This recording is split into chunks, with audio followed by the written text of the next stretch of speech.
Canada. It's right over there, but despite being so close, it feels almost kind of far away at a time right now when there's talk of closing the border.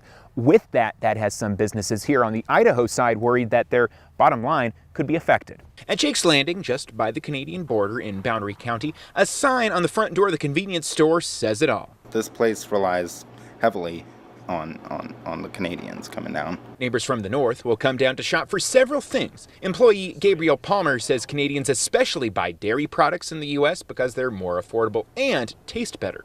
But that's not all. And alcohol and tobacco, that's another huge one, because it's a lot cheaper here. Jake's Landing also runs this parcel depot where people from Creston, British Columbia, will often have goods shipped to. The store's owner tells me it's cheaper to ship stuff here than all the way to Canada.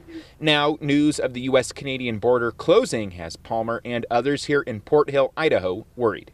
I definitely felt concern over it. On Wednesday, President Trump announced that the border would be closed to non-essential traffic in an effort to curb the spread of coronavirus. From what I could tell, Canadians were still being allowed into the U.S. at the Port Hill crossing.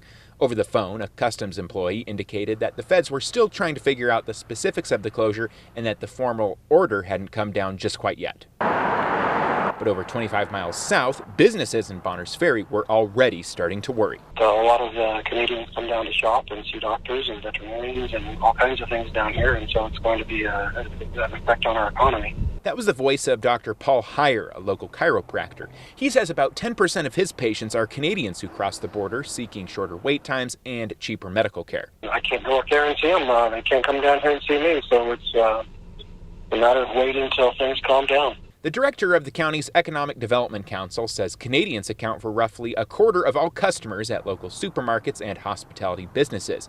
We've previously reported on the Kootenai River Inn and Casino and its specialized slot machines that accept Canadian cash. Back in Port Hill, Jake's Landing worries that as coronavirus precautions spread, their store will take a hit. It's certainly not good for business, it's probably going to cripple this business a lot. In Boundary County, Taylor Vito, KREM 2.